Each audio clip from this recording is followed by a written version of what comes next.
السلام علیکم ورحمۃ اللہ وبرکاتہ۔ معزز ناظرین، اگر آپ نے ہمارے یوٹیوب چینل کو سبسکرائب نہیں کیا تو برائے مہربانی سب سے پہلے ہمارے یوٹیوب چینل کو سبسکرائب کریں۔ جزاکم اللہ خیرا۔ شیخ، اور ایک سوال آپ سے میں پوچھنا چاہتا ہوں، یہ ہے اس آدمی کا کیا حکم ہے جس نے افطار سے پہلے، وقت ہونے سے پہلے افطار کر لیا، یا نہیں بھولے سے اس نے افطار کر لیا، معلوم نہیں تھا، بھول گیا تھا، اچانک جو ہے نا افطار کر لیا، تو اسے بعد میں معلوم ہوا کہ ابھی وقت نہیں ہوا ہے، میں نے بھولے سے کھانا کھا لیا ہے، روزہ میں نے کھول لیا، کھانا کھا لیا ہے، تو ایسی صورت میں ایسے آدمی کے بارے میں کیا حکم شریعت نے دیا ہے، اس کی وضاحت فرمائیں۔ شیخ نے بہت بہترین سوال کیا ہے، اور عام طور پر اکثر لوگ اس سلسلے میں بہت پریشان ہو جاتے ہیں۔ تو اگر کسی نے بھول کر کے یا کسی نے بتا دیا کہ وقت ہو گیا افطار کر لیا، یا یہ کہ مؤذن صاحب نے 5 منٹ 10 منٹ پہلے اذان دے دی، یا افطار کرنے کا ٹائم ہوگا وقت کر لو، افطار کہہ دیا، اب ایسا آدمی اگر وقت سے پہلے افطار کر لے تو جمہور علماء کا یہی قول ہے کہ اس کا روزہ نہیں، روزہ توڑ دے گا، مطلب روزہ ٹوٹ گیا اس کا، اب تو روزہ ہو گیا، لیکن بعد میں اس کی قضا دینا ضروری ہے، قضا کرنا ہی پڑے گا اس کو۔ یہ اس وقت ہے جب اس نے وقت سے پہلے، غروب آفتاب سے پہلے ہی کر لیا، تو غروب آفتاب سے پہلے اگر کسی نے اس طرح کر لیا تو پھر اس کو روزہ دوبارہ جو ہے رکھنا پڑے گا، اس کو قضا کرنا پڑے گا روزہ اس کو۔ اور اگر وقت بالکل ہو گیا تھا تب کر دیا تو تب تو کوئی مشکل بات نہیں ہے اس کے واسطے، ایسا کوئی مشکل مسئلہ نہیں ہوگا اس کے واسطے۔ تو معلوم ہوا اہل علم نے یہی کہا ہے کہ غلطی سے یا جو ہے وقت کی پتہ نہیں چلا، یا سورج بہت بادل تھا افطار کر لیا، بعد میں جو ہے سورج طلوع ہوا، معلوم ہوا کہ ارے ہم نے تو بہت جلدی ہی افطار کر لیا، ایسا ایک واقعہ نبی صلی اللہ علیہ وسلم کے زمانے میں پیش ہے۔ صحیح بخاری میں حدیث نمبر 1950/9 میں اسماء بنت ابوبکر صدیق رضی اللہ عنہ سے ایک حدیث مروی ہے کہ انہوں نے کہا کہ ہم نے رسول اللہ صلی اللہ علیہ وسلم کے زمانے میں ایک بدلی والے دن افطار کر لیا، افطار ہو گیا، افطار ہونے کے بعد اچانک سورج طلوع ہو گیا، اب سب صحابہ پریشان ہو گئے کہ اللہ کے رسول ہم نے تو افطار کر لیا، سورج اب طلوع ہوا ہے۔ تو اس طرح اللہ کے رسول کے زمانے میں واقعہ پیش آئے، تو اس وقت نبی صلی اللہ علیہ وسلم حدیث میں جو الفاظ آئے ہیں، اس وقت نبی صلی اللہ علیہ وسلم نے نہ قضا کرنے کا حکم دیا اور نہ یہ کہا کہ تمہارا روزہ نہیں ہوا، ایسا نہیں کہا۔ اسی لیے بعض محدثین نے کہا ہے وقت تھوڑی دیر پہلے اگر کسی نے کر لیا تو اللہ معاف کرے گا، روزہ تو ہو جائے گا، اس کا ہو جائے گا، ایسا بات لوگوں نے کہا ہے۔ اور بعد کیونکہ حدیث اسماء رضی اللہ عنہ جو حدیث ہے اس میں نہ قضا کرنے کا حکم ہے اور نہ اللہ کے رسول نے بعد میں روزہ رکھنے کا حکم دیا، ایسا بھی ذکر نہیں، تو اس لیے جس حدیث میں نہ حکم ہے نہ نہیں ہے، تو ایسے بعض لوگوں نے حکم کہا کہ نہیں روزہ نہیں ہوا کرنا چاہیے، بعد نے کہا کہ نہیں کرنا چاہیے۔ تو بالکل خلاصہ یہ ہے کہ اطمینان قلب کے لیے ہمارا دل اطمینان ہو جائے کہ بھئی ہمارا روزہ ہوا نہیں ہوا، تو اس کے لیے آدمی کو چاہیے کہ وہ قضا کر لے، بہتر ہے، ثواب تو ضرور ملے گا، گنہگار تو نہیں ہوگا آدمی، اگر نہیں کیا تو ہو سکتا ہے گنہگار بھی ہو جائے،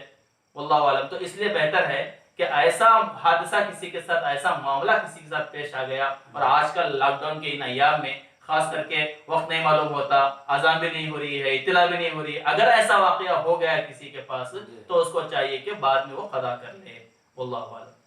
اچھا، اگر آدمی جو ہے نا شیخ بھولے سے پانی پی لیا یا بھولے سے جو ہے نا کھانا کھا لیا، اس کے تعلق سے وہ تو حدیث میں وضاحت کے ساتھ ہے کہ اگر روزے کی حالت میں کسی نے بھول کر کھا لیا، پی لیا، اللہ نے اس کو کھلایا، اللہ نے اس کو پلایا، فَلْيُتِمْ صَوْمَهُ، وہ اپنا روزہ مکمل کر لے۔ جیسے اس کسی نے ظہر کے بعد پانی پی لیا، بعد میں کسی نے بولا کہ ارے آج تو روزے کا دن ہے، تو اس نے ارے روزہ توڑ دیا، نہیں، روزہ نہیں ٹوٹا، اللہ نے کھلایا، اللہ نے پلایا، اس کو کنٹینیو کرے، بعد میں روزہ مکمل کرے۔ تو یہ اللہ کا احسان ہے کہ انسان بھولے سے جو کوئی کر لے تو اس میں کوئی حرج نہیں۔ چلو میں کھا لیا پی لیا، اب تو میں روزہ ہی نہیں، چلو کنٹینیو کر، یہ نہیں ہونا چاہیے۔ سبحان اللہ، آپ نے بہت بہترین آپ نے تشفی بخش جو ہے نا شیخ نے جواب دیا کہ اسلام نے اگر انسان بھولے سے بسرے سے کھا لیا تو اللہ رب العالمین نے کہا اس کا روزہ تو ہوگا، لیکن جو ہے نا اس کو تکمیل پورا کرنے کی کوشش کرنی چاہیے۔ تو الحمدللہ اللہ رب العالمین نے ایک اجازت انسان کو جو ہے نا حالات کو مد نظر رکھتے ہوئے اللہ رب العالمین نے دیے، الحمدللہ علی ذالک۔ شیخ، اور ایک سوال میں آپ سے یہ پوچھنا چاہتا ہوں، سحری کیا ہے اور کیوں کرنا چاہیے، کیا بغیر سحری کے اگر آدمی روزہ رکھ لیتا ہے تو کیا اس کا روزہ قابل قبول ہوگا؟ تھوڑا وضاحت فرمائیں شیخ۔ الحمدللہ، سحری کا مطلب یہ ہے افطار صادق سے پہلے روزہ رکھنے کی نیت سے جو کچھ کھاتا اور پیتا ہے اس کو سحری کہتے ہیں۔ اللہ تبارک و تعالی امت مسلمہ پر ایک بہت بڑا احسان کیا ہے، کیونکہ اس سے پہلے اللہ تبارک و تعالی نے بہت ساری قوموں اور خود امت محمدیہ پر، جی خود امت محمدیہ میں ہی پہلے کیا ہے 24 گھنٹے کا روزہ رکھتے تھے، میرا مطلب سحری نہیں، سیدھا سحری افطاری۔ سیدھا افطاری افطار۔ اللہ اکبر، بہت بڑی تو بات۔ اللہ تبارک و تعالیٰ امت محمدیہ پر ایک احسان کیا ہے کہ سحری کھاؤ۔ اللہ کے نبی صلی اللہ علیہ وسلم نے فرمایا کہ پچھلے قوموں میں جی یہود کے اندر ایک واقعہ ہے، اللہ کے نبی نے فرمایا، واقعہ طویل ہے، اس کے اندر جانا مقصد نہیں ہے، کہ اس زمانے کے اندر لوگ کیا ہے یہودیوں کو سحری نہیں تھی، بس ایسے ہی کیا ہے 24 گھنٹے رکھا کرتے تھے، لیکن اللہ تبارک و تعالیٰ نے امت محمدیہ پر ایک بہت بڑا احسان کیا۔ یہودیوں، اللہ کے نبی نے فرمایا مسلمان اور یہودیوں کے درمیان میں روزہ کیا ہے فرق کرنے والی چیز کیا ہے، وہ سحری۔ سحری، سبحان اللہ۔ اور ایک حدیث میں اللہ کے نبی صلی اللہ علیہ وسلم نے فرمایا سحری میں بڑی برکت ہے، سحری میں بہت بڑی برکت ہے۔ اور ایک حدیث میں نبی کریم صلی اللہ علیہ وسلم نے یہ بھی فرمایا ہے کہ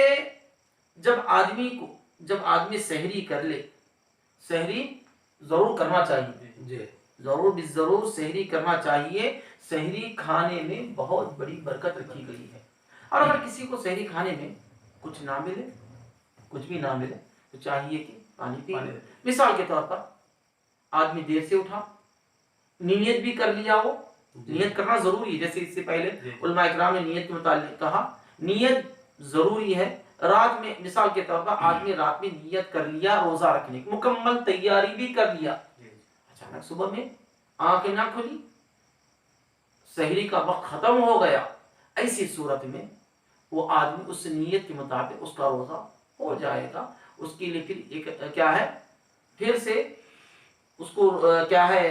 سحری کرنے کی اس کو ضرورت بھی نہیں ہے، بس اگر ٹائم رہے 1-2 گھونٹ پانی پی لینا ضروری، کیونکہ اللہ کے نبی نے کیا فرمایا، سحری میں برکت ہے۔ اور ایک حدیث میں نبی کریم صلی اللہ علیہ وسلم نے فرمایا سحری کھانے کو اللہ کے نبی نے مبارک فرمایا، آپ صلی اللہ علیہ وسلم نے سحری کھانے کو مبارک قرار دیا ہے۔ بہرحال اگر کسی نے روزہ رکھنے کی نیت کر لی اور تیاری میں مکمل کر لی مگر اٹھ نہیں سکا، ایسی صورت میں ہم کو چاہیے آدمی روزہ رکھ لے، انشاءاللہ تعالی اللہ تعالی اس روزے کو مکمل کر دے گا، واللہ عالم۔ اور ایک بات ضروری ہے، ہمارے علاقوں میں عام طور پر یہ بولتے ہیں کہ سحری جب اگر آدمی نہیں اٹھا تو کم سے کم اٹھ کر کے جو ہے ایک نمک کا دانہ تو ڈالنا، اس طرح بات لوگ بولتے ہیں، یہ غلط چیزیں ہیں سب، اس کا تو کوئی ثبوت حدیث سے نہیں ہے۔ تو بس اگر شیخ نے جیسے کہا پانی پی لیا تو وہی کافی ہے، نمک دانہ ڈال کر کے ہی پانی پینا یہ کوئی ضروری نہیں۔ اور بعض لوگ یہ کہتے ہیں اذان بھی ہو جاتی، سحری کا وقت ختم ہے، اذان کا انتظار کرتے ہیں، ارے ہمارے محلے کی اذان نہیں ہوئی، فلاں محلے کی اذان، یہ اذان سے نہیں ہے، وقت سے پہلے سحری کر لینا چاہیے، اذان کا انتظار نہ کرے۔ بعض لوگ کافی دیر میں اذان دیتے ہیں، جی جی، اور ایک وضاحت ضروری ہے یہاں پر، بعض لوگ تھوڑا اذان ہونے کے بعد اٹھ کر بھی پانی پیتے ہیں۔ ہاں یہ بھی ہے۔ الحمدللہ آپ جیسا بتا رہے ہیں اسی تعلق سے سوال ہمارے پاس آیا تھا جی کہ سوال بارہا آتے ہیں، تو اس میں سوال ایک یہ بھی آیا تھا، بعض لوگ دوسرے اذان تک سحری کھاتے رہتے ہیں، اللہ مطلب جو ہے نا یہ اذان ہو رہی ہے مسجد کی اذان ہو رہی ہے تو سمجھتے ہیں کہ نہیں بھائی ہماری مسجد کی اذان ہمیں جو ہے نا انتظار کرتے رہتے ہیں، جی جی، یعنی تو جو ہے نا دوسرے اذان کے ساتھ ساتھ اپنا کھانا اذان ادھر چلتے رہتی ہے، ادھر کھاتے بھی رہتے ہیں۔ تھوڑا میں آپ سے یہ جاننا چاہتا ہوں کہ ایسے لوگوں کے بارے میں آپ کے تعلق کے کیا کہنا چاہیں گے؟ دیکھیے اللہ کے رسول صلی اللہ علیہ وسلم کے زمانے میں 2 اذانیں ہوتی تھی، جی یہ بھی ایک سنت متروکہ ہے، چھوٹی ہوئی سنت چھوٹ گئی ہے، بالکل ہمارے یہاں پر اس پر عمل نہیں ہو رہا ہے، جی عمل کرنے کی ضرورت ہے۔ تو اللہ کے رسول کے زمانے میں 2 اذان ہوتی تھی۔ جی اللہ کے رسول صلی اللہ علیہ وسلم نے کہا کہ جب بلال اذان دے تو کھاؤ پی، اور جب عبداللہ ابن ام مکتوم اذان دے تو